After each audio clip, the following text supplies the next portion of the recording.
Hello, everybody, and welcome to tonight's stream. Sorry if it looks a little weird. Some of my filters got a little wonky with OBS tonight, so I'm hopeful that it's all looking better.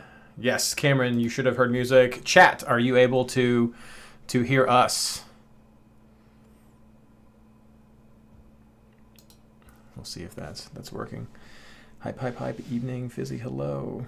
Let's see here. Can you all hear us? See us?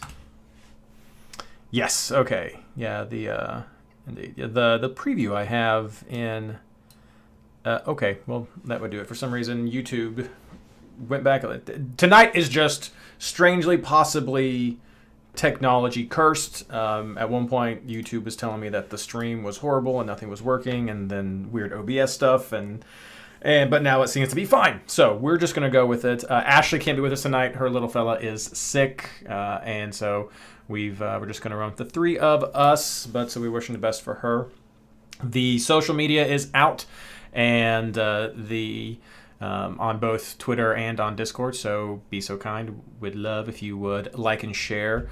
That always helps with everything. And of course, if this is the first time you're joining us tonight, please do subscribe, hit the thumbs up, the subscribe button, or the bell notification, whatever you would like to do for YouTube. Helps with the metrics and to help keep good fantasy content coming out as the season goes on. And we see Blaine is representing the other football tonight, which I guess is okay. But I will tell you, Blaine, my wife was actually rooting for you. I didn't really care who won. I did really like how the Eagles played, and so I enjoyed seeing that style. But at the end, my wife was like, "Good, I wanted the Chiefs to win." I said, "Really? Why was that?" And she said, "Because I knew that you had said Philadelphia lost 2 other major championships, and I just wanted them to lose a third one." And I was like, "Wow, you are vicious." So... yeah, that's exactly why she wanted them to lose. But I was honestly just happy that on the news they said Philadelphia also lost 2 other major championships, the World Series and MLS Cup. And I was like, thank you. Thank you, news. All 3 losses on Fox. That's the thing to keep in mind. That's the danger right there. Okay, analytics, because that's the tab I want to. All right, well, as I said, Ashley won't be with us tonight, so we're going to move forward with the 3 of us. We have some notes from her, but we're going to be previewing the Western Conference, and as usual, we will do the little intro for those of us who join us in the podcast realm. Hello and welcome to the 2023 third preseason episode of the MLS Fantasy Insider, our preview of the Western Conference. This episode is brought to you by the newest MLS game. Where in the world is Emmanuel Reynoso? No, just kidding. No. Actually brought to you by our amazing MLS Fantasy Insider Patreons. It's because of you all that we're still going, and so thankful and blessed and happy that you all are coming back and joining us for another season of MLS Fantasy. If you're interested in learning more about what Patreon is and how you can become a supporter of this show, you can head over to patreon.com/MLSFI. That's patreon.com/MLSFI. I'm your host, Reed Connolly from MLSFantasyBoss.com, and tonight I'm joined by my partners in fantasy, Mr. Blaine Riffle. And we'd also like to welcome our special guest, Isaac Jensen, a.k.a. Samurai Panda from the MLS Fantasy Boss Discord. Hey, fellas. Hey. Well, so happy to have you all here. The big announcement I have to make at the top of the show, for those of you who have not noticed, I know a lot of you veteran players or those of you who frequent the Discord may have already heard this, so if you're not a Discord member, and here's another reason to do that, but the game is back. Kind of, sort of, halfway. If you have the MLS app, then yes, you can access the 2023 fantasy game. You can set your teams.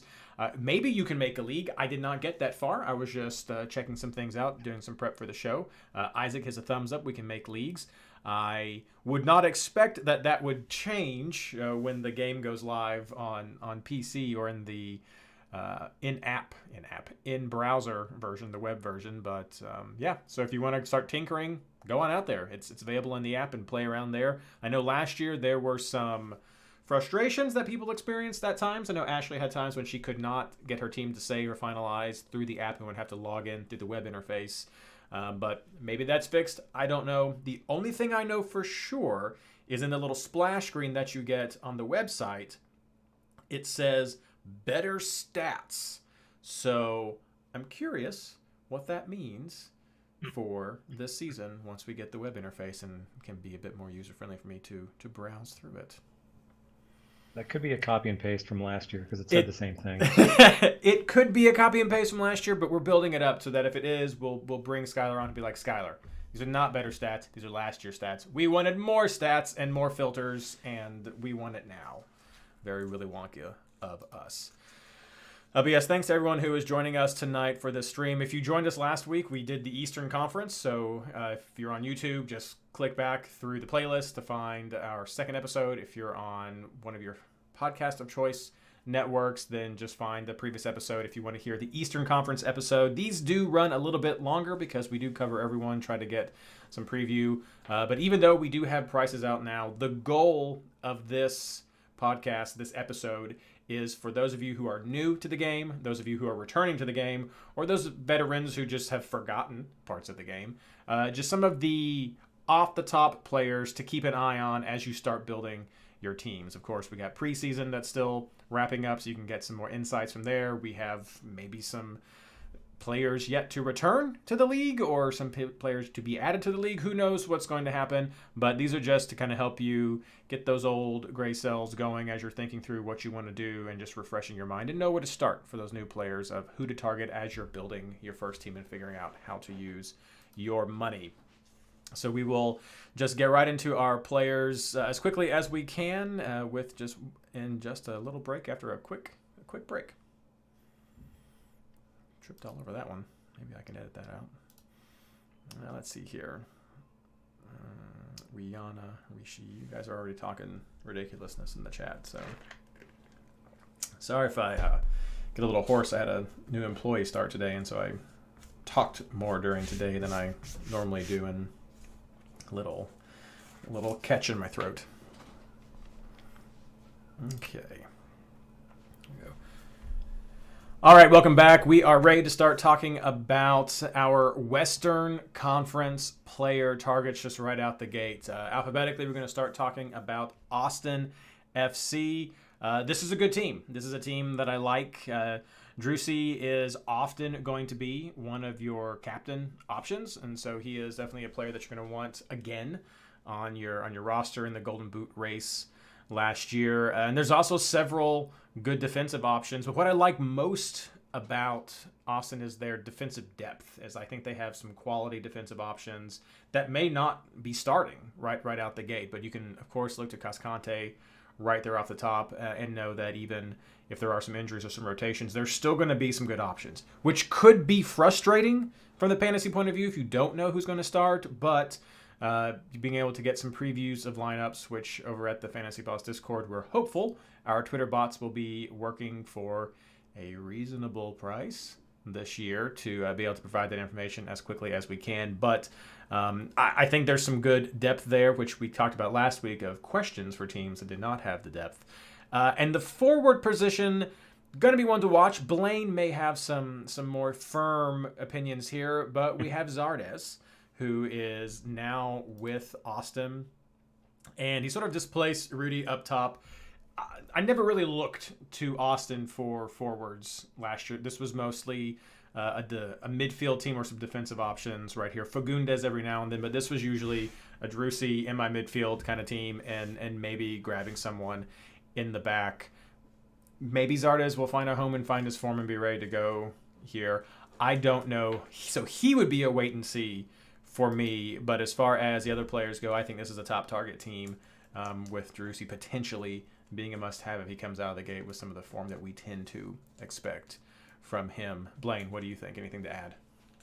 Yeah, I like that. I think this is a team with a ton of potential and a lot of situationally good players. This defense isn't bad. They've changed it up a little bit, but I still like the way this team's built. I like Pereira and Ring running the midfield. They're not going to be huge point producers, although if Pereira really is playing that defensive midfield role and Ring's more of the box to box, Ring could actually become viable with all the service he's given in the past. And then Fagundes and Rigoni, both names we like. They look good on paper. They look good on this lineup. I think this could be really good, but I think where they're going to shine is actually in feeding service to a guy like Zardes. I think one of the things this team missed last year was a guy who could hit the net in front of goal. And that's never been a Rudy strong point. He honestly sucks. He misses the sitters in front of goal, but then he dribbles through like three guys and puts one in from a weird angle. Like that's a Rudy. A Rudy misses the easy ones and hits the hard ones. You get somebody like Zardes who is made his career as a striker, banging in the easy ones and get in position. I think he is a perfect fit for this team. And so if you start seeing that happening, Fagundes and Rigoni may be picking up a lot more assists off the wing. It's kind of a wait and see for me, but I think there are a lot of potential must-owns if this team comes together like they look like they're going to on paper. Otherwise, look at Driussi, look at Ring in the double game weeks when they come up, and just kind of find your points elsewhere, because I think even with all of that, there could be a lot of shared points on this team. Isaac. Yeah, I pretty much agree with all of that. When I heard the news about Zardes going to Austin, I thought that is a fantastic signing for just everything that Blaine just said. He's going to thrive in this system, I feel like, and I think he may even be a contender for the Golden Boot. But my one worry there is this could possibly regress Driussi a bit, because instead of being the goal guy, he could just be the key pass or the assist guy, and he might get more attacking BPs that way, but probably less goals, fewer goals. He was already overperforming his stats anyway. Mm-hmm. But beyond that, week after week, except against very tough defenses, I don't see how you can go without an Austin attacker at this point. And I'm also very excited about the defensive prospects with the new, I'm going to butcher the name, Vaisanen, the new center back. Apparently, he's a like-for-like replacement for Gabrielson, and that dude was a BP monster, so I'm expecting good things there too.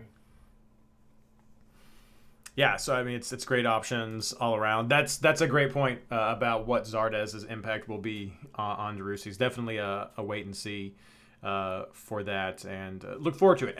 And one thing we're going to have to debate, if we were just talking about it in chat of which jersey for Zardes Blaine needs, and I think if he was to get a Golden Boot this year, it would have to be Austin. Blaine would have to get a Zardes Austin jersey. I mean, is there any way, Blaine, that you could not get that jersey if he wins the Golden Boot? If he wins the Golden Boot, I have to get the jersey. There we go. It's right here. But I mean, I couldn't get one that year. It didn't work out for whatever reason. But the year he transferred to Columbus, I said he was going to have a 20-goal campaign, and he had 19 in the regular season and 1 in the playoffs. So I mean, I really should have that jersey too, but I was not able to get one in time. Yeah, we'll see. We'll start a GoFundMe for Blaine to get a Zardes Columbus Zardes jersey, or if we got a Columbus fans, let's ship Blaine a jersey right there. All right. Well, let's move on to Colorado. Isaac. Colorado, your best fantasy options. If Rubio is playing a little bit deeper, like he has been last season, as more of a playmaker, he was fantasy gold in that role. It sounds like Jack Price is fully fit, back to health, and he was always a strong fantasy option, just because he's got the floor of a D mid, but also the attacking upside with set pieces. But if he's not fully fit, I don't know. I'm hearing lots of good things about Yappy, or Yappy, however you pronounce that, the young striker, who I guess they're trying to integrate in more, get more minutes. He's been tearing it up in preseason, so we could have a breakout year. I'm interested to see what Cabral's going to do with this team. I think he could thrive in this system if he can find his footing. He didn't really have success at Galaxy, but so maybe he'll do better here. And I'm always excited about DP center backs. So this new Maxu. Very excited. But in terms of defense as a whole for Colorado, I'm wait and see, because they struggled a lot last season after Austin Trusty left. Before Austin Trusty left, they had, I think, only allowed 1 goal in their first 6 home games. And then after Trusty left, they only had 3 clean sheets total. So it's a big concern. We'll see how that goes. But lots of new players here, which is always kind of a wait and see for me. Overall, I'd say they're, we'll see. And that's a great call out with Price, in that a lot of if you're new to this game, just make sure to remember is these set pieces are so critical to a lot of what these players are getting. That's several of the defenders are able to get those particularly and really increase their point potential. And Price is one of those where at that D mid position, we'll get that out of the conversation early. D mids usually are horrible for the game. Mm-hmm. They'll have higher floors, so can be an option maybe during a double game week, but they tend to just be horrible in the fantasy game, which is not having enough points. Price has always broken that mold precisely because of that point generation, and we see that every year. I know I'm guilty of it too, being like, oh, that's right, Price does well, doesn't he? Oh, I forgot. But then he got hurt last year, and you saw that just noticeable point drop from all of Colorado. And another great call with Maxo, because he's potentially displaced Abubakar as a starting point, who was also pretty good at generating bonus points as well. So there's, again, some depth there you could potentially look to if there's our rotations, or when there are rotations, that you can feel pretty confident with some of those options. Now, Blaine, you knew him in Kansas City. Are we going to have a Rubio Yappy fight up at the top? Oh, it's very possible. Although Rubio's fine playing the second striker, and as Isaac mentioned, he actually does a little bit better fantasy-wise playing in a deeper role. It would be interesting if Yappy does break out, how they work both of them into the lineup, because I don't think you can drop Rubio out of the starting lineup here. And they're trying to kind of playing a 4-3-3. I guess Rubio can play wide. He did it in Kansas City a little bit, but he's always done much better, both fantasy and regular play, being more central. So I'd be interested to see what they try to do with him if Yappy's really there. But my whole thing for Colorado is like, this is a wait and see team. They're kind of a team that slingshots back and forth from playoff to bottom of the table back to the playoffs. And I think this is a playoff year for them. This is one of those upswing years. And so if you're going to look at that, Rubio takes PKs and Jack Price is on so many set pieces. Those are the only two guys I'm interested in until I see more, unless there's a really good defensive matchup. If a weak team comes in, yeah, I'd probably start looking at the new center back, Maxo, or any of the defenders, really. Rosenberry likes to get some decent bonus points too. But this team for me is really just take your set pieces, take your sure things, and wait and see where they go. Very true. So for me, I agree. Wait and see with maybe with Price being right there, bubble top target, at least that I want to keep an eye on. But yeah, overall, wait and see for me as well. Let's move on to FC Dallas. Blaine.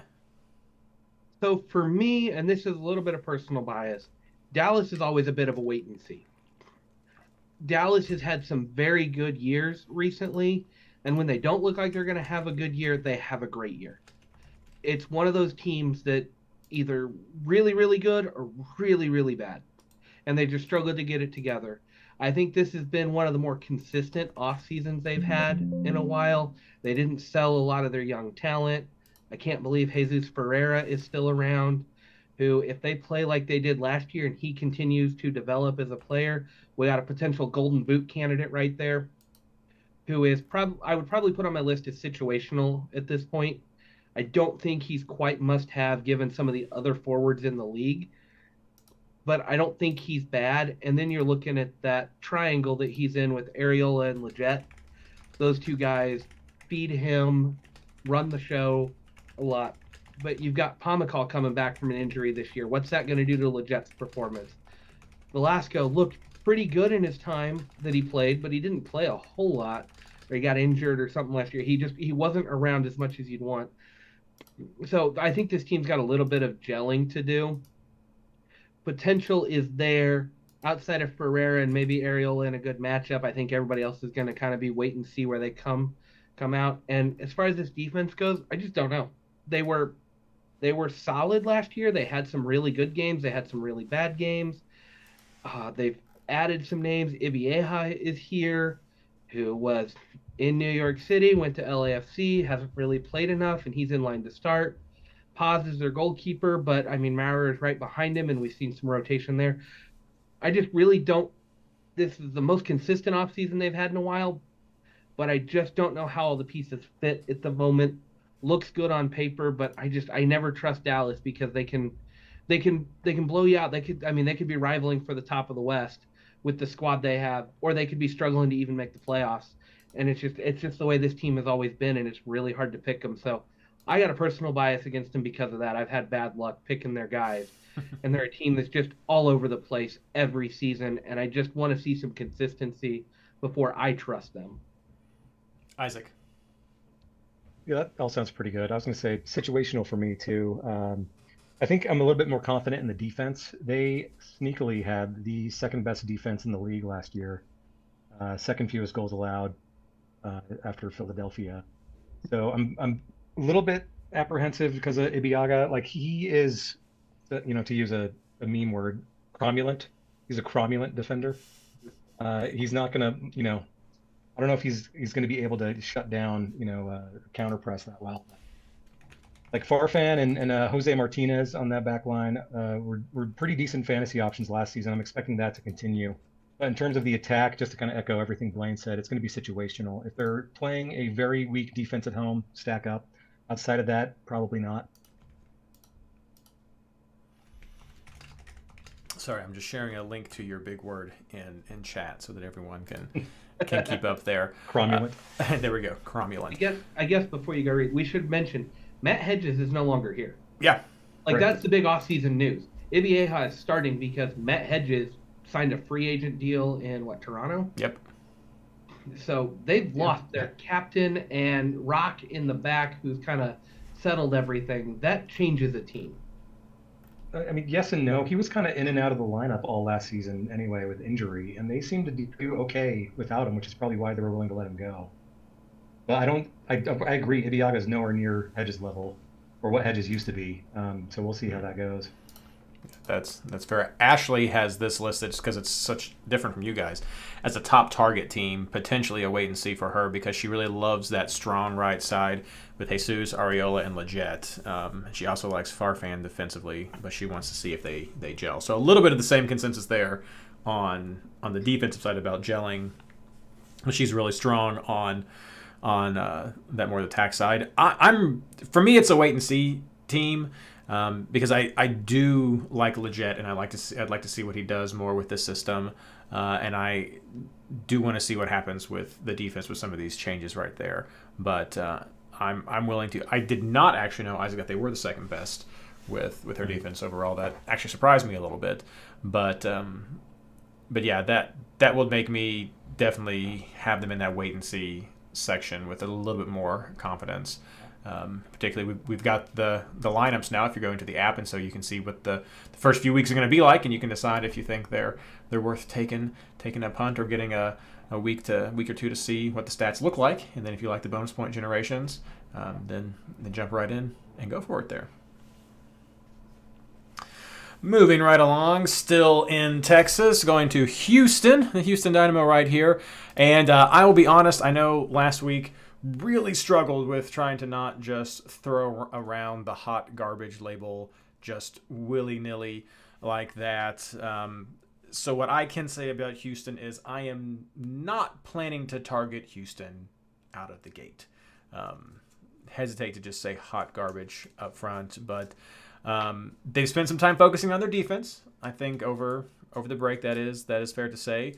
So maybe I might be willing to consider a defense situationally, with like a dash of wait and see to see if anything right there works.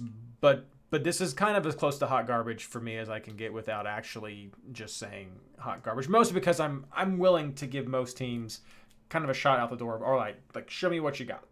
Let's kind of see if some of your tinkering did everything. And they got Ben Olsen now down in Houston, so maybe they'll get a new coach bump, but no, most of the players who we're most excited about last year with Houston are on different teams now, and so it's just not something that I'm looking at. And most of the players are kind of older that they've brought in, especially like some I guess sports old players, Steris, Clark, Baird. Some of these people are coming in, and Smith. We'll see what happens right there in the back. So maybe you guys are more willing to throw out the hot garbage label than I am. Blaine.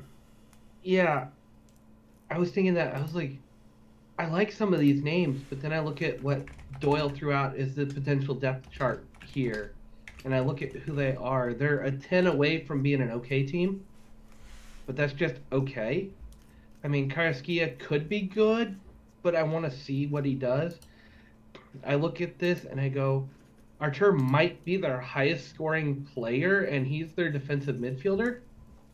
I think the defense is okay. I really do. Like, Hadebi is fine. I mean, he's a younger player, but he should be coming on strong.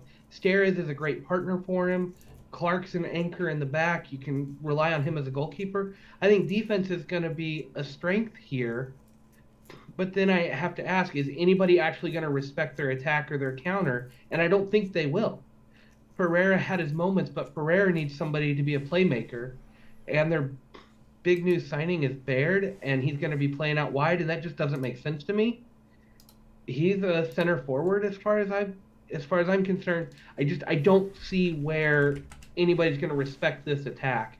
And if you don't respect this attack, you can throw extra bodies forward to try to break down what should be an okay defense. So I can't justify claiming anybody. I would say this team is hot garbage, but they're not a team I'm willing to just outright bet against, if that makes sense. Yeah, that's fine. Maybe you sell out on defense against them because you don't expect them to score a ton of goals. But I don't think this is a team you just go, oh, it's Houston, put 3 against them, whoever's playing them, I'm taking 3. I don't think you sell out against them, but I think this team is so bad you don't want to touch any of their players ever. Isaac. Hot garbage. I'll kind of echo the sentiments about Ferreira up top. Sebas Ferreira. He had a decent showing last season, but you're right about who's going to get him the ball. And the way Houston's played the last couple of seasons, 3 or 4 seasons, at least for fantasy, like even if they're okay on paper or they're okay on the day on the match, like in the actual playing of soccer, they're fine. But they never have any good fantasy options. Because for whatever reason, the way they play, it doesn't translate to good fantasy production. Except sometimes the center backs will have a high floor game. Hadebe's been good for that too. Steres as well.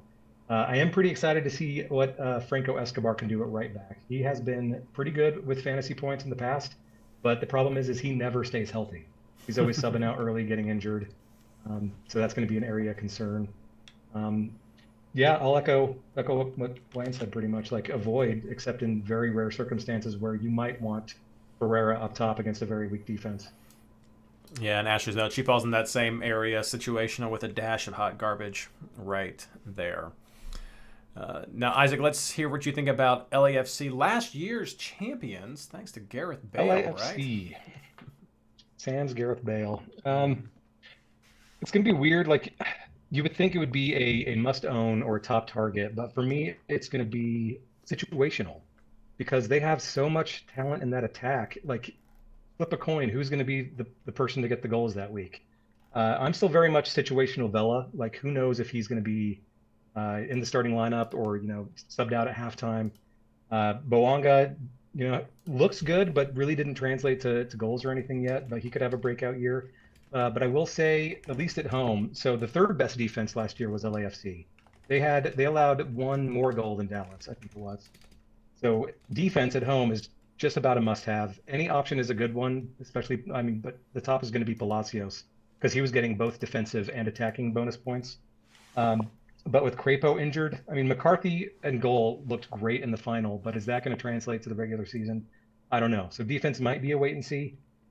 And then the midfield, lots of good options there too. Cifuentes. Ilie was a good floor player last year, but again, he's a D mid, so probably not the best option. So, again, it's like there's no wrong answer, which might also mean there's no right answer.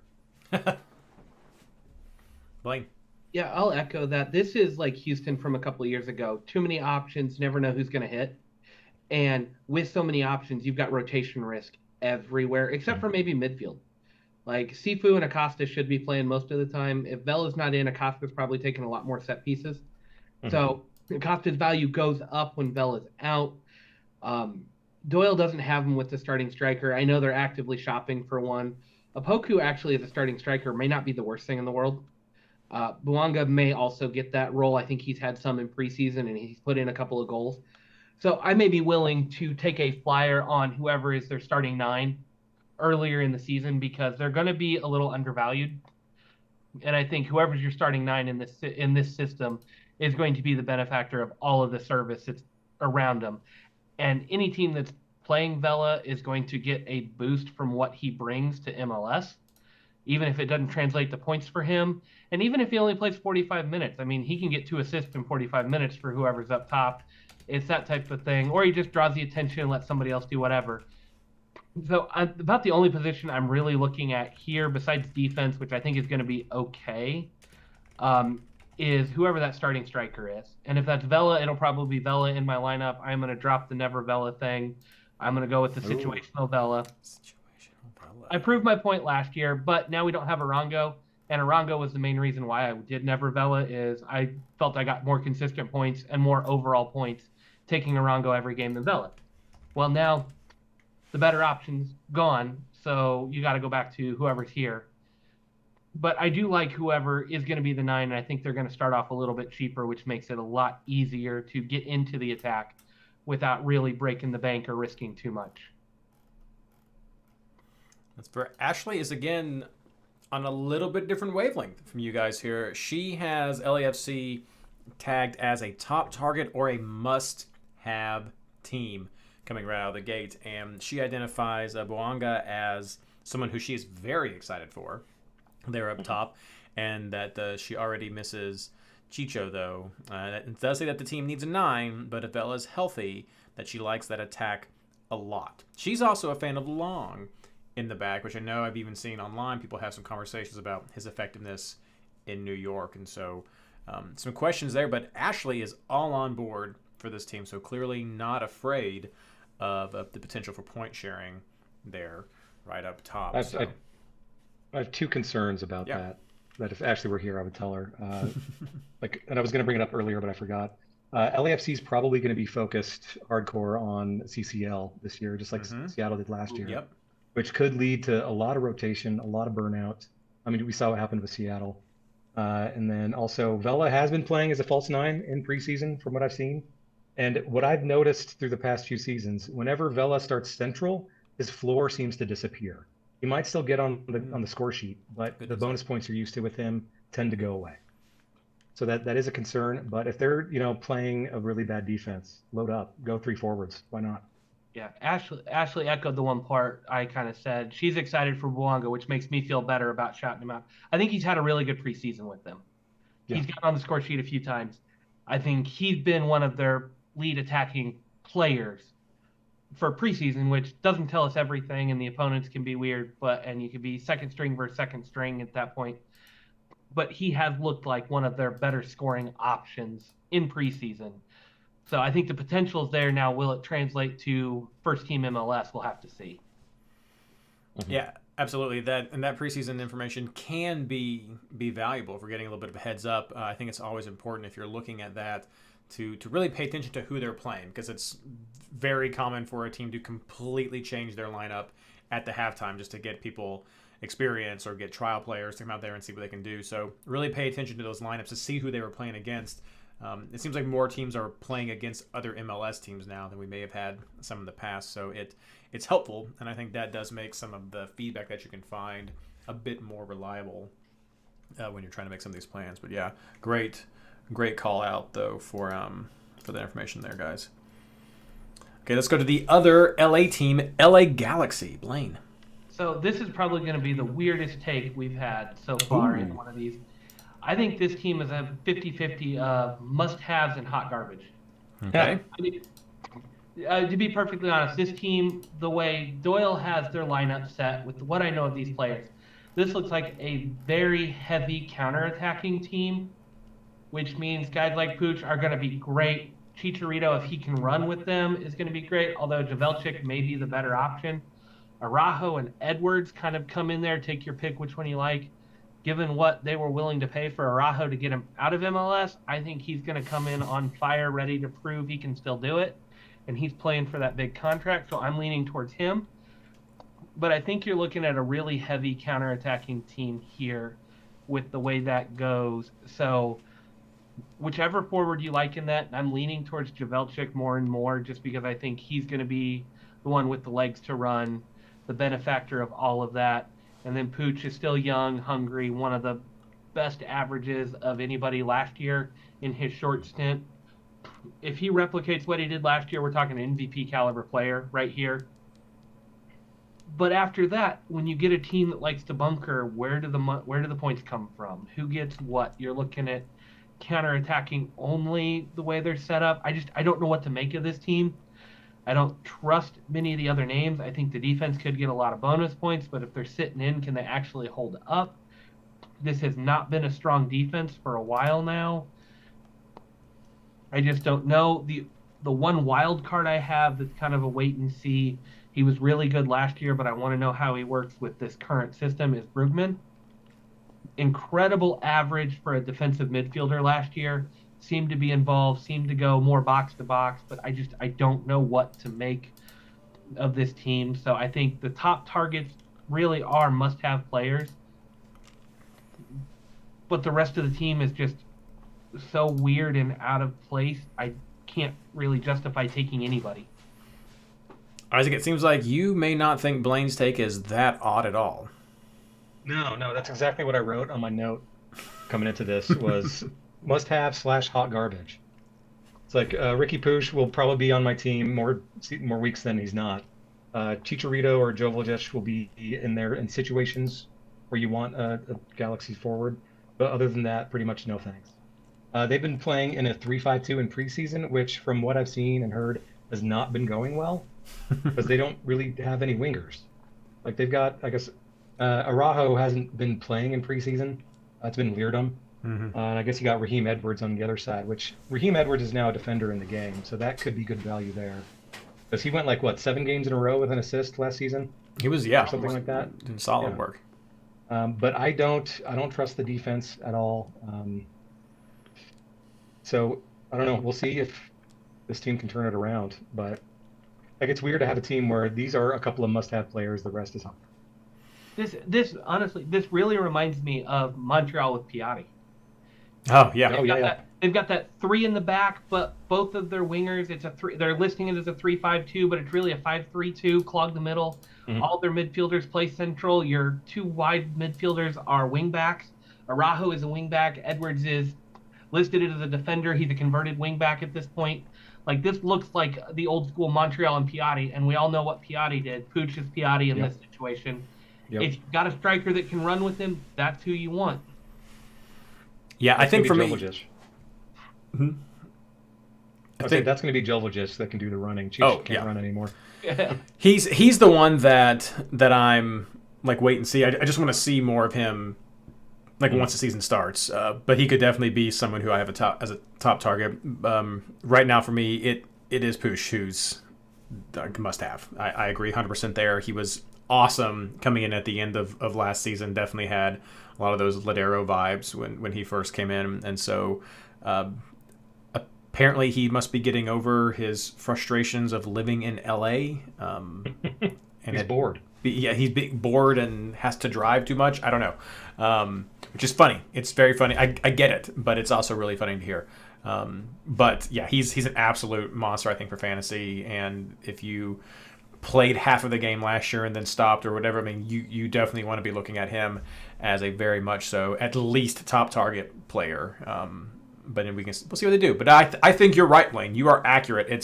It is a hot garbage team with sprinklings of must-haves potentially in there, and going to be. I love that Piatti call out because that just makes yes. It is so much. And he was for newer players one of several seasons the best fantasy player on a team that was not fantastic. So there we go. Let's go to Minnesota United, which is an interesting team right now, in an interesting place. The biggest news out of Minnesota, of course, that impacts fantasy managers is that Reynoso is MIA, and he is the heart of that team. This does not seem to be of any concern to Minnesota United. However, it is very concerning to Major League Soccer, who has fined him for not reporting to preseason. Minnesota keeps insisting that, no, he's at home dealing with some personal stuff, which is never good for a player. So definitely we want to send our thoughts out to he and his family, depending on what that he is going through. I've not seen what it is. If that's been made public, I've not seen it. But the general consensus is not that it seems like he's trying to force any kind of transfers, that he's dealing with something personal. So definitely want to be with his family at that time. But that's going to impact their team. So from the fantasy point, Reynoso not being with this team had a noticeable impact, and we need to keep that in mind going into it. Otherwise, they have options. There are good players on Minnesota's team who produced points last year. A little bit of that historic Houston syndrome that we've talked about before, where Laud would put up points, Fragapane would put up points, Amaria would put up points, Reynoso would put up points, and so there can be some sharing around, but without Reynoso here, there's that wonder of who is going to be pulling the strings. And I don't know. I also want to mention Dane St. Clair, who is a keeper that oftentimes comes up during conversations as one to target.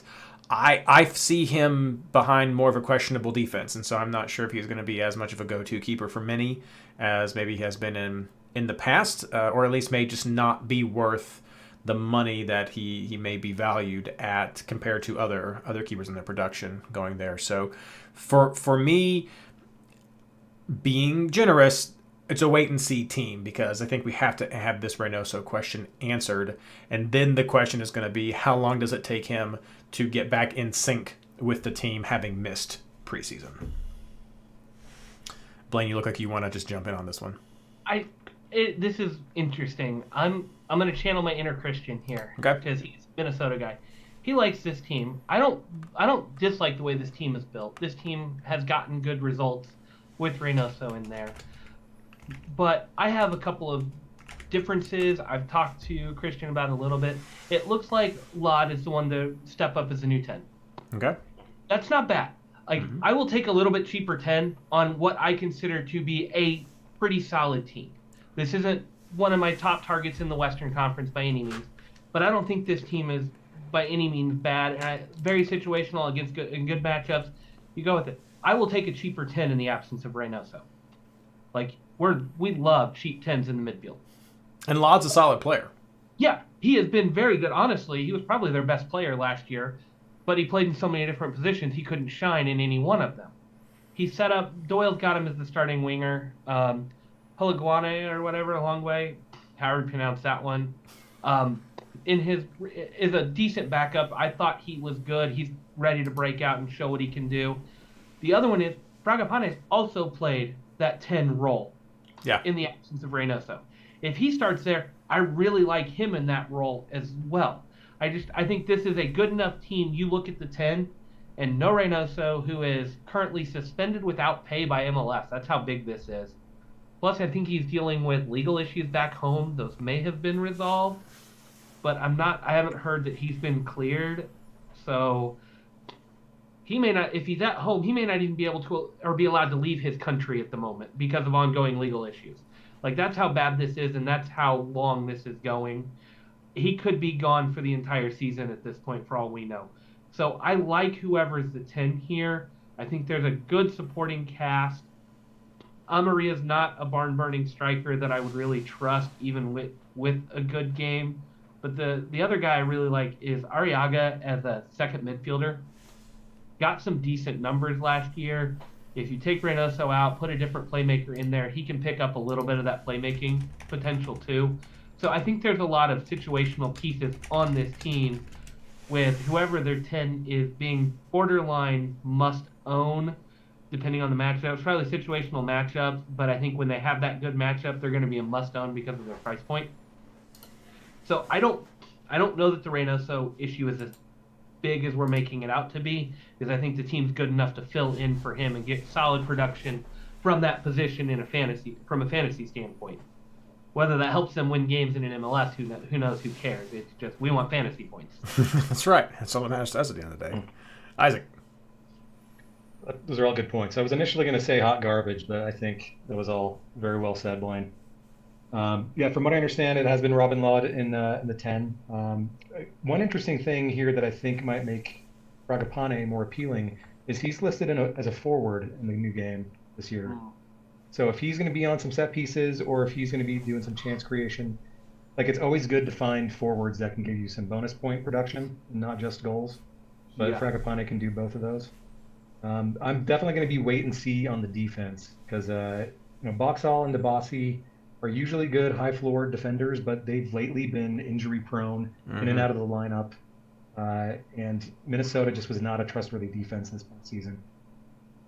So yeah, beyond that, I really have nothing more to add.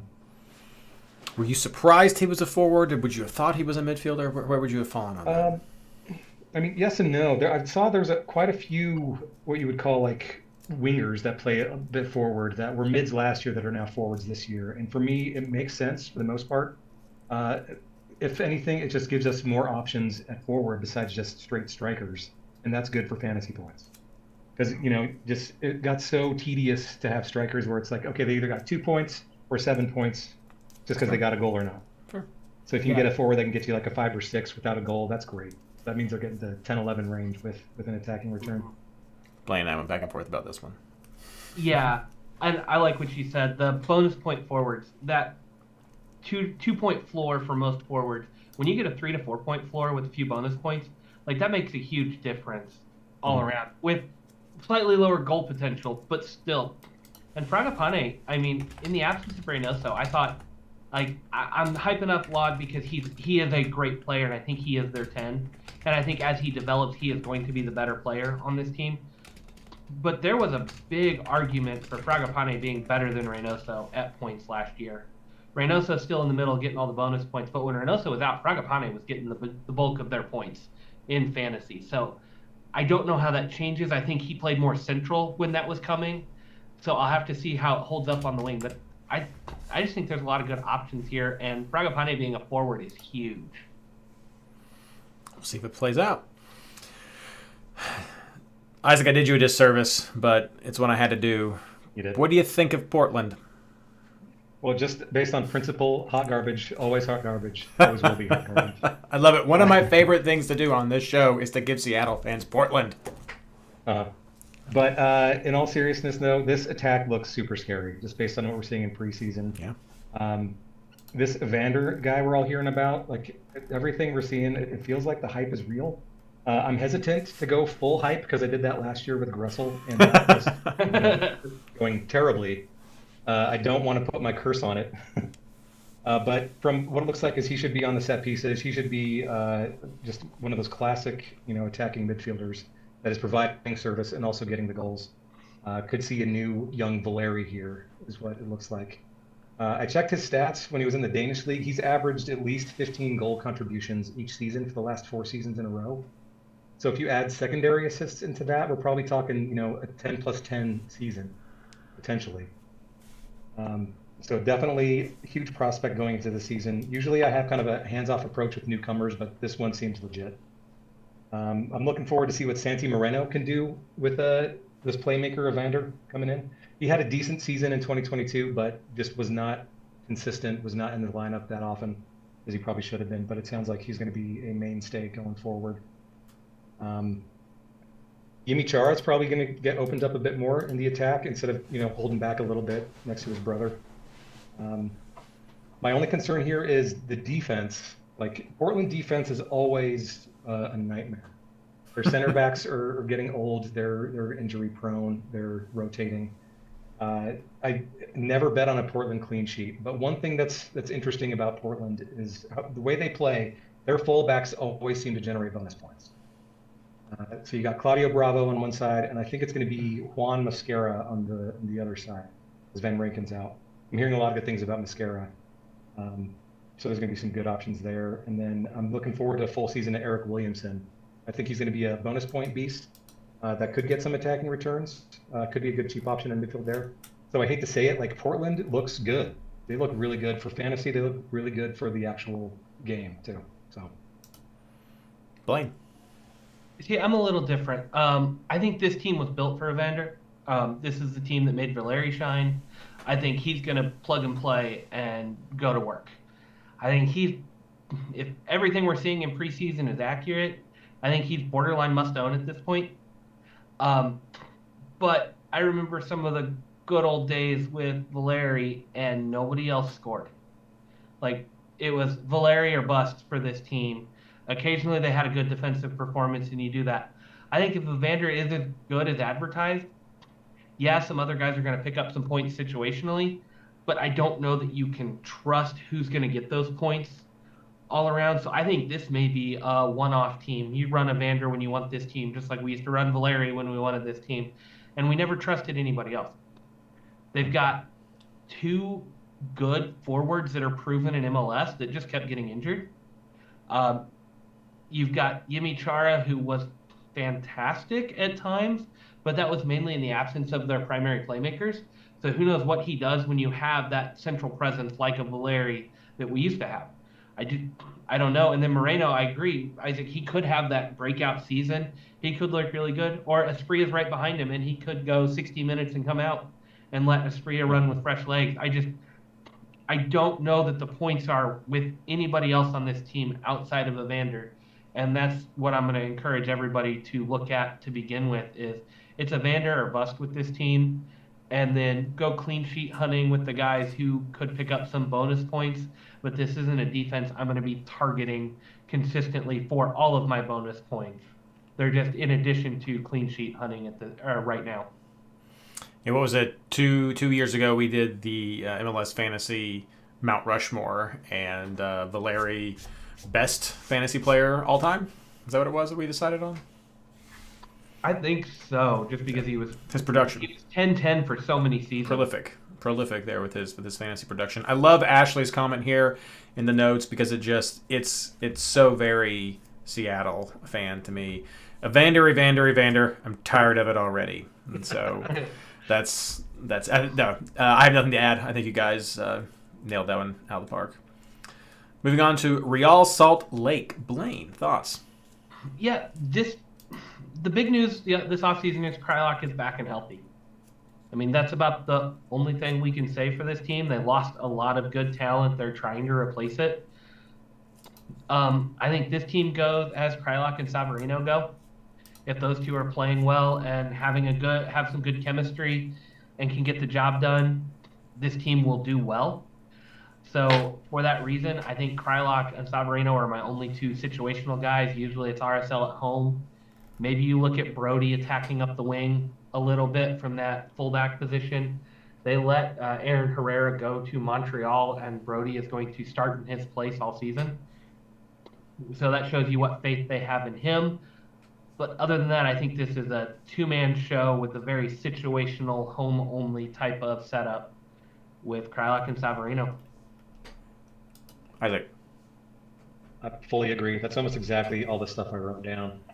I'm curious to see where Krylock is going to play positionally, because he was kind of all over the place when he was, playing. I think in the absence of Rusnak, he is their 10. When Rusnak was out, that's where he played. Mm-hmm. When Rusnak was in, he floated around to different spots. Yeah, that's a good point. That's probably where he's going to be. So, yeah, Krylock is going to be situational at home. Severino as well, and Brody. I have to mention Brody. He was a BP monster last season.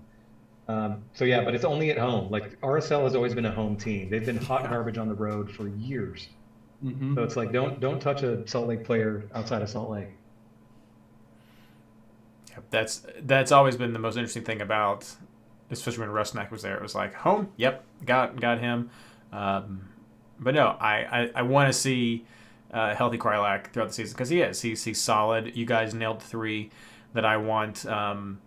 This is that sort of schizophrenic top target hot garbage again that we have with the team, except based on home away, which is still very real in MLS. For all you new people, MLS is the league, the professional league, where home and away matters. It statistically matters the most compared to any other league. So very, very much home advantage is real, and especially at that altitude with RSL, it hits a lot of people.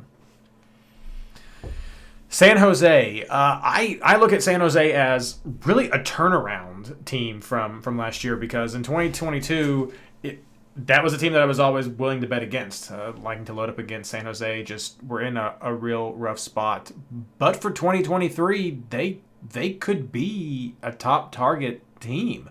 They have a solid defense. Nathan was one of Ranch's stealth differentials, one of the original differentials right there for a bonus point generation. He's there leading the way with some other defenders who could very well put up some solid bonus points there. And after game or two, we'll figure that one out. And then Abobasi up top was, I think, a very underrated forward. We mentioned him often on our show, and he put up very respectable fantasy points. But I think he was often overlooked, or maybe just slightly outside of the top three. Maybe he was a fourth option, and so it's kind of balancing around where you put some of that money. But I think you have a lot of strong options. You still have Cowell right there. Espinoza did really well at times as well. So you've got, I think, some options in the field all over for San Jose.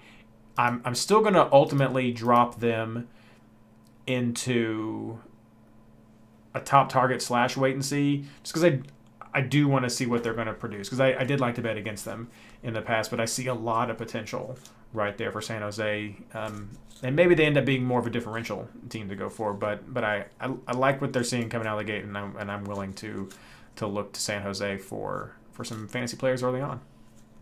Blaine. This is such a weird one for me. San Jose has always kind of been a blind spot because they've been so bad for so long that I can't give them any credit. Even when I see names in here that I like, it's hard for me to give them credit until they prove that they can score. And I believe Nathan went down with a pretty serious injury, so he will not be starting. That's one of the reasons why I think they went out and got Mensah, is because they need that defensive target. And they're going to eat Mensah's entire $1.1 million salary on that transfer. So they are all in on this with that. But it's hard for me to get excited about a team whose club record signing was a defensive midfielder. I like all these names. Maybe that's what they need. Maybe I'm just blind and I'm not gonna see it until they prove it to me. Maybe they just needed somebody to solidify the middle. Maybe it goes back to the Anibal Godoy days when he was just that destroyer that nobody really wanted to run in front of because he'd just take you out. Maybe that lockdown defensive midfielder is what this team needs to free up the attackers. But I've seen so many guys have to track back or get wherever. Now Espinoza's playing on the wing because they've got to fit him in there because he's expensive and a name. I don't know that that's his natural position. I remember seeing him more central and liking him there. What's he going to do on the wing? Abobasi's only as good as his service. Now, he's very good when he gets good service. So if the service is there, by all means, start taking Abobasi because he scores when he's got it. I want to see the services there. On paper, I could see why this team is so appealing. But they lost Nathan. Mensah's getting older every year. He wasn't enough to keep Columbus's defense up last year. And he was hurt some. I don't know what to make of this team. So this is definitely, in my head, I'm thinking hot garbage, but I know this has to be a wait and see. And some of that's my personal bias. I'm sure they're a solid wait and see team. Maybe situational if you get a really bad defense. But, I mean, this is Western Conference, and we're not really talking about bad defenses in the Western Conference right now. So one, missed the ACL injury for Nathan from a few days ago. Thank you for pointing that out. Good take. For those of you who are new, we do have an injury update section as part of the regular MLS Fantasy Insider podcast streams. So that's something we do try to stay on top of, all of us, because reporting can be a little varied. So appreciate that update. And I'm also going to push back slightly on the defensive mid comment, because while they themselves tend to be horrible for fantasy points, I think they do have a relevant impact to improving fantasy performance in the game of other players. I mean, look at people like Nwobodo, who came in for Cincinnati. We look at Chara. We can look at Beckerman when he was around. We can look at a lot of these players who make their Dax McCarty, who come in there and relieve that pressure or break up what's coming down with the attack and allows defenders to get more bonus points, relieve some of the pressure. So I think having a good defensive mid that San Jose may have gone and bought, that player may not, I doubt, will tear it up for the fantasy, but I think they can have a solid impact on the production of fantasy players and could be an excellent start for a team to build up. That may not play out for San Jose, but I do think that a signing, like a solid signing like that, can really help the players around them. Isaac. Fully agree. I was going to make that point as well. I am much more likely to take a gamble on defenders on a team that have a very good defensive midfielder, because a good defensive midfielder can make the defense much more appealing. Yeah, it's weird for me too, because I don't think this team is hot garbage.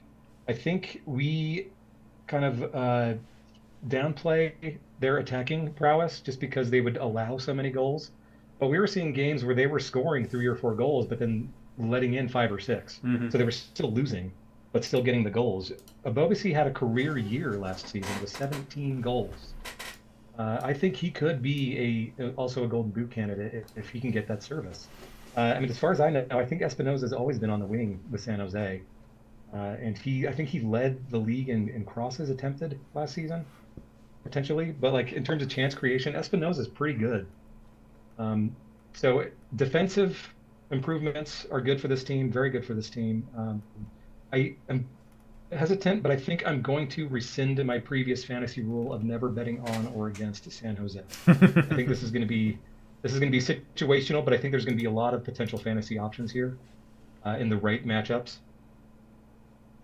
Like Abobasi is almost as consistent a striker as you'd want to see in the fantasy game. 5th overall last year.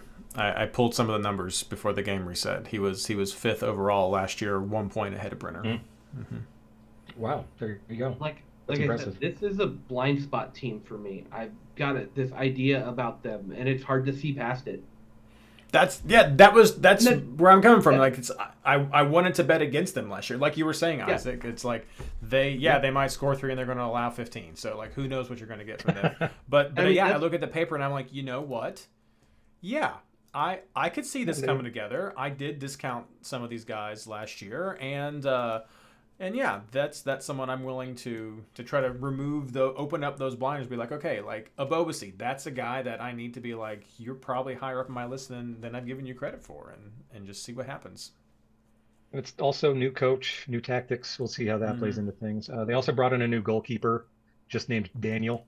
And I'm bummed that Nathan went out injured, because we were going to have a center back and goalkeeper trio of single name players: Rodriguez, Nathan, and Daniel.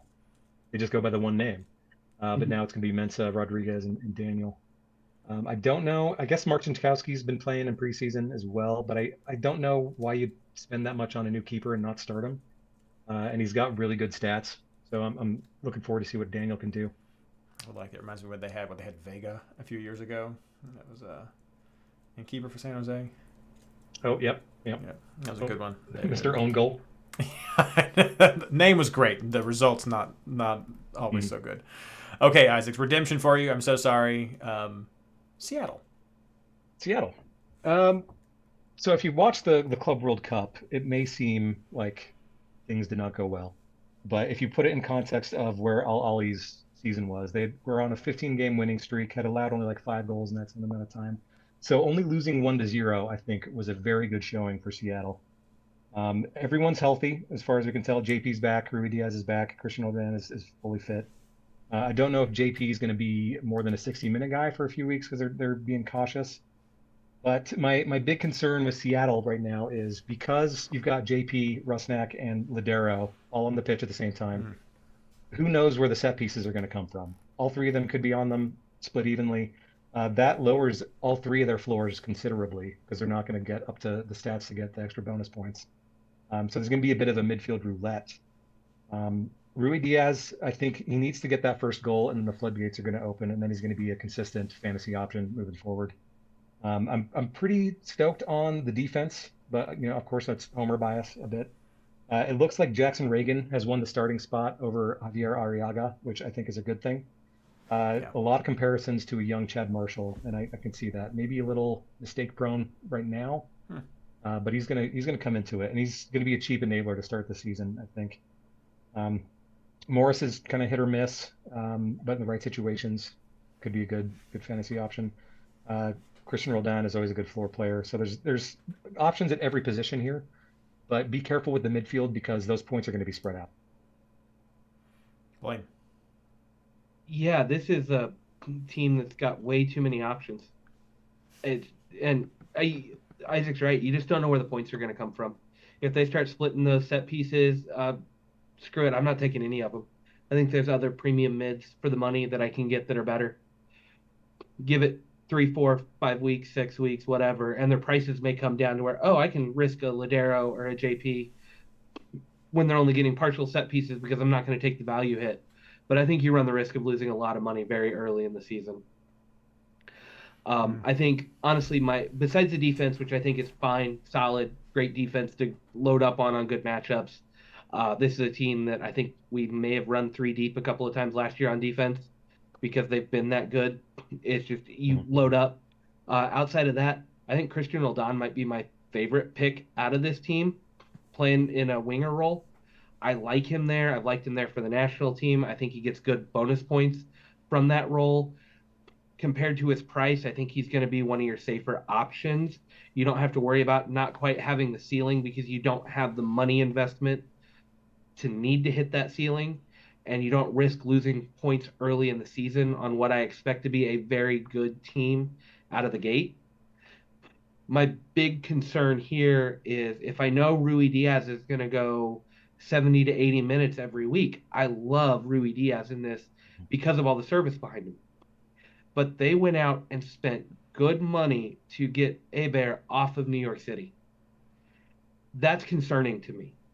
Hebert was City's best striker post Tati trade, and they let him go.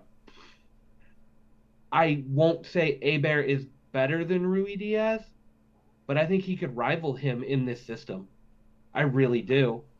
And when you've got that wealth of talent up top, is Rui Diaz going to be a 50 to 55 minute guy given his recent injury history? And they're going to let Hebert run out for the rest of the game. I trust Hebert to go play 40 minutes and get you a goal. He did it for City last year. It's one of those things like I could see this being striker by committee, either alternating starts or a 60-30 split every week. And if you're giving me Rui Diaz for 60 minutes to try to score, I think that really kills his value. So that striker position, if Rui Diaz is going to play consistent minutes, I think he's a must own. But if they start rotating that striker position, I think you've got to get out of the way and not risk not getting those goals unless it's against a very weak attack or a very weak defense that you're going up against.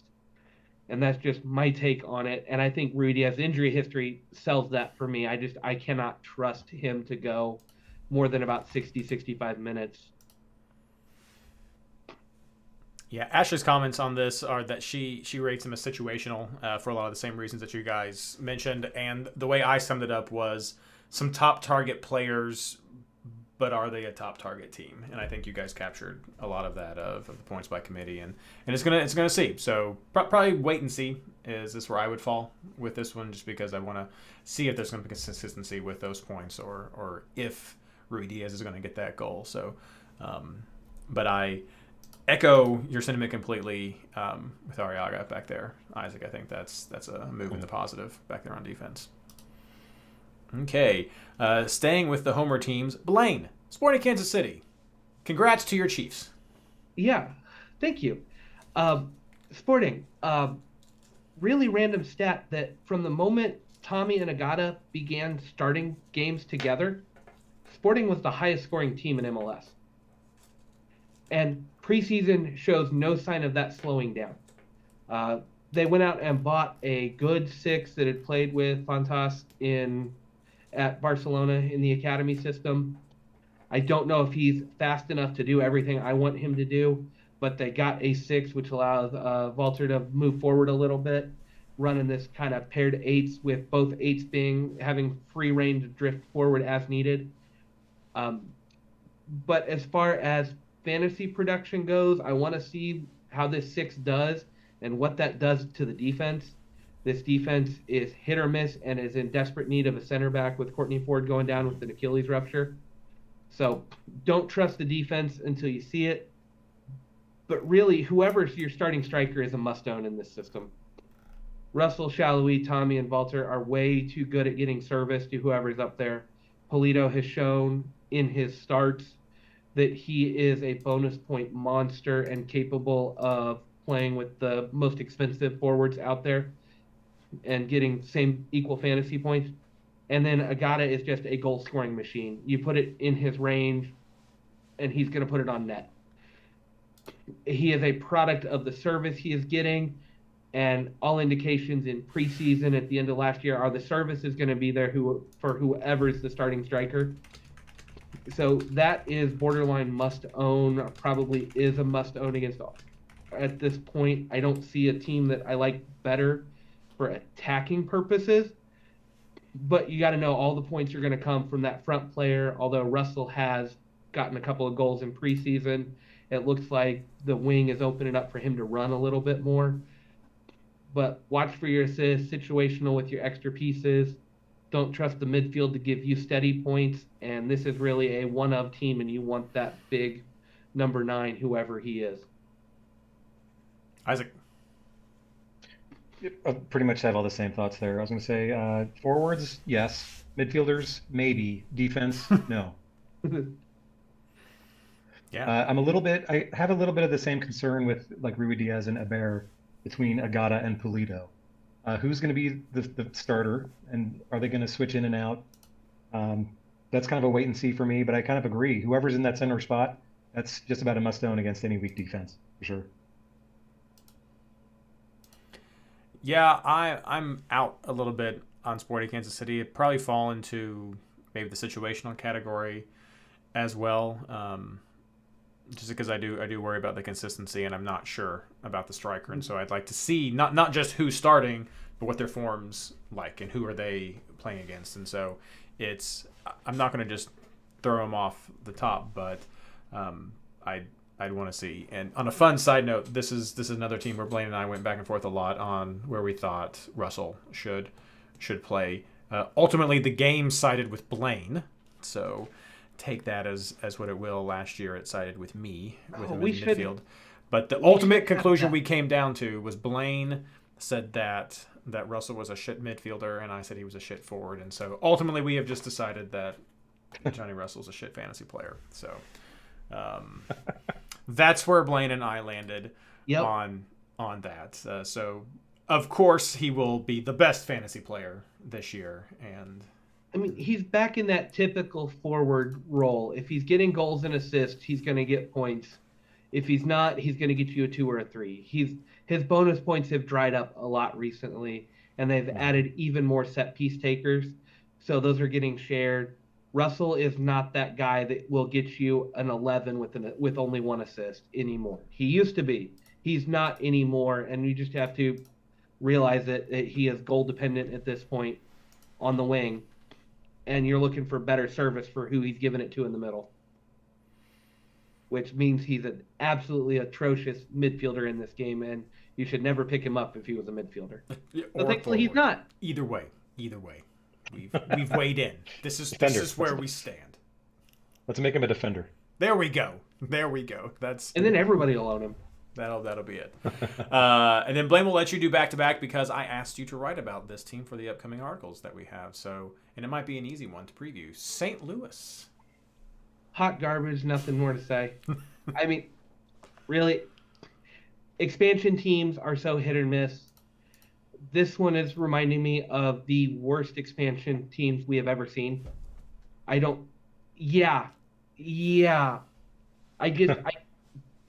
went out and bought a DP goalkeeper. Like, they're building completely wrong for MLS. I look at Doyle's depth chart. I don't see enough veteran MLS leadership on this team to really make me go, ooh, this looks good. They got MLS cast-offs from other teams. I thought they completely botched their expansion draft. There were better players on the table that they left there. I don't see how this team comes together at all. And I think this is a team you go 3 deep against them at all times. Isaac. Yeah, my note here is hot garbage. Check back in 2025. I love that. Uh, I love that. I do have some notes about some players that could have some potential fantasy Sure. relevance. Specifically, their number 8 DP Edward Lowen. He's been on all set pieces in preseason. He was on pretty much all set pieces in the Bundesliga when he was playing there. It's nice to have one of those kind of box to box midfielders that is on set piece duty, because then you're looking at defensive BPs and attacking BPs. But I don't see a ton of upside because I don't know where the goals are going to come from. Their DP striker, Klaus, he hasn't started more than 15 games a season since 2018. Uh, since the end of the 2021 season, he's only played 2,600 minutes and has 8 goals, 3 assists in 2 years. That's it. So I don't know why he's a DP. I don't know what they're seeing in him, but he just did not scream reliable DP goal scorer to me. Um, Defense, I mean, you got Tim Parker. He's a known quantity. I expect he'll get a lot of bonus points because he's going to have a lot to do. But I'm not seeing clean sheets.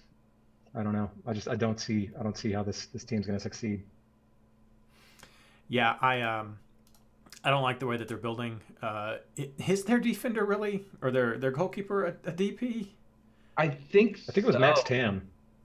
Okay, I didn't think it was Yeah. a DP, but I was going to say, But if there's I mean, one way you can top a team that bought every D mid in the world when they came into Yeah. the league, it would be signing a DP goalkeeper. But I mean, um, I live in Missouri, same state. I have heard more about their goalkeeper than any of their other signings. Mhm. Like that's how bad this build has been. They're not even hyping Tim Parker as much. I forgot that was even the Tim Parker that was supposed to be a really good defender that was there. I just saw Parker on the depth chart. I'm like, oh, is that Tim or did they like? Why would he Well, go to a team like that? yeah, they paid him. show Somebody else would me have paid him. the It's money. MLS. Yeah. We have a salary cap. Yeah, this a no. This will definitely be hot garbage, and it's definitely going to be someone to bet against coming out of the gate. So look forward when your team plays St. Louis, because you'll probably be able to pick your players to get points this year, and just go ahead and stock up probably 3 players whenever you're going up against each I mean, week whenever St. Louis is playing. So I it'll want be a to. pretty easy one. I'm pushing this rivalry as much as I can. So my hot take that I'm going to drop is probably this is going to be the MLS expansion team with the worst goal differential in MLS history. Challenge accepted. I think that's going to be my hot take. I just don't see it. Happy to concede, and challenge accepted. We bequeath to you our wooden spoon. And let's wrap everything up, heading up north with your other Cascadia. Give you the Cascadia hat trick there. Isaac, Vancouver. Also, on principle, hot garbage, always hot garbage. I Um, love it. Yeah, but really, there are some decent options here situationally. I think you got Gold was always a pretty good fantasy option, especially when he's going 90 minutes. Like the start of last season, he was kind of in and out of the lineup with injury concerns, and it wasn't great for him. I'm very curious to see if they actually can get that Japanese goalkeeper Takaoka, which I think improves their defense quite a bit. Um, I think Vancouver fans are saying it's a done deal, but I haven't seen confirmation of it yet. So see how that goes. Julian Gressel, of course, he's still listed as defender. He's going to be great for service to whoever's starting up front, which looks like they were trying to get Sergio Cordova from RSL from last season, which I think would be a good, decent addition to this team. He had an okay year with RSL last season. I think it was like 9 goals in 2,200 minutes, something like that. Um, you'd want a little bit more from a DP striker, but if he's getting service from like Gressel and Gold, I think he could have like a 10 to 15 goal season. Um, got Cubas in the midfield, D mid. He was a solid BP producer last season, but again, he's a D mid, no set pieces. Probably not going to be a go-to. If they do get Takaoka in defense, I think their CBs are going to be decent fantasy picks at home. Like Veselinovic had a huge floor. They brought in another center back, Matthias Laborda, which I've been reading good things about. Could be a good set piece target. Beyond that, like it's a very situational team. You're probably not going to be looking at Vancouver much. Blaine. I'm a little higher on them. I think this is a dark horse playoff team in the Western Conference. I think you get Gald back and healthy. Gald is a fantastic player. Got all the potential to score the fantasy points, and I think that and situationally on this defense is where you're going to look for most of your points. Luis Martins, former Kansas City guy, has been picking up some assists in preseason.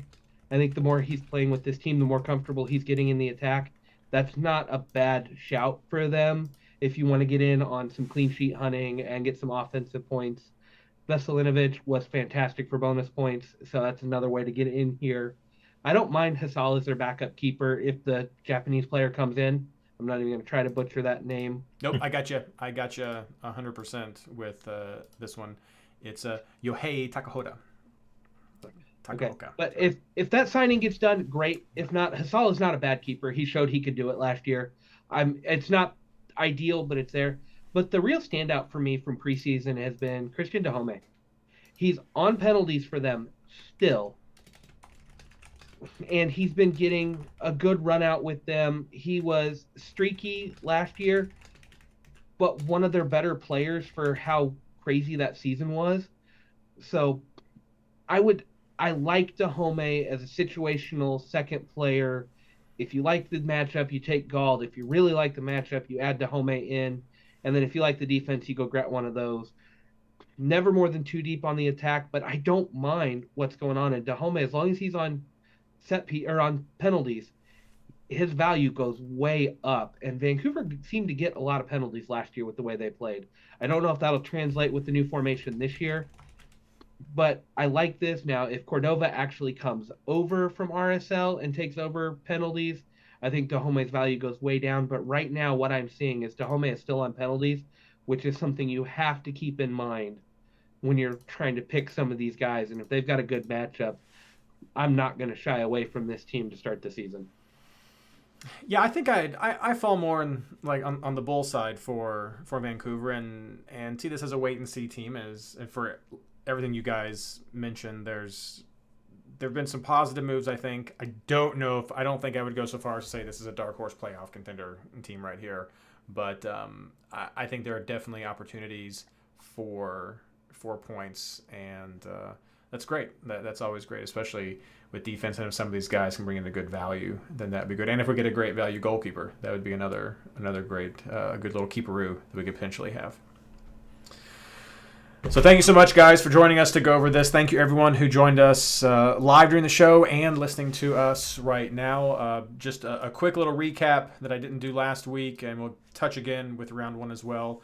But going to be finalizing some of the pro rel structure now that the game has come out, so I can actually start getting some of the invites out.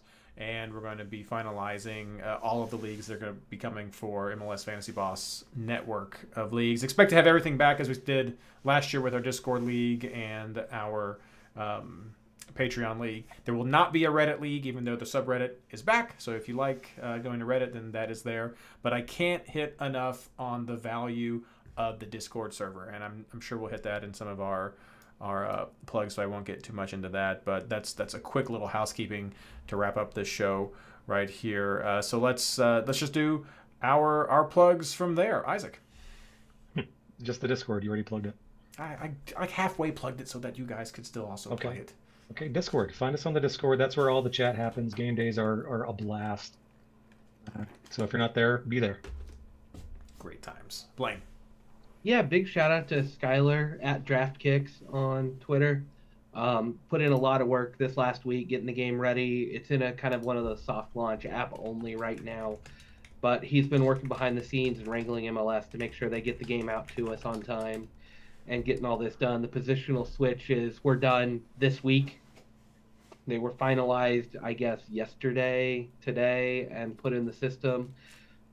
So he's been doing all the work. If you haven't said thank you to him, he's in Discord, or you can reach out to him. He appreciates all the kind words. I know he puts in a lot of hard work for us, and he honestly enjoys it. So give him some love if you haven't. Go give him a follow. He's a great one to follow for just general fantasy advice. Or if you like doing the NFT stuff, he does So Rare and some other stuff like that too. So Yeah, hit him up, especially if you gamble, but he's still just one of the pillars of the fantasy community right now. That's Hey, just like the he's most got honest thing. Like, yeah, hit up Skylar if you like to gamble. I mean, he honestly does have It's true. great No, I mean, great work on if you're doing DraftKings or anything like that. He is one of the best resources in the community for that type of stuff. yep, one of the most successful fantasy players. So absolutely of great value. Yes, the Discord server, the Reddit subreddit, MLSFantasyBoss.com. Now that we've had our preview podcast, we're going to come up with some articles as well, just to kind of capture everything really quick for those who don't have the time, a few hours to spend through listening to us chat about players and options. So be looking for those, and then be looking for our regular article series at MLSFantasyBoss.com as we go through there. We will not have Ashley with us next week, but we will have Christian Ward to come and preview round 1 with us, and that's going to be a good time for all. So the game is sort of back. We're very soon going to be experiencing that great MLS soccer that we all love, and playing the fun fantasy game that we also all just look forward to all year round. So come become a member of the community and just have some fun with us. And as always, good luck.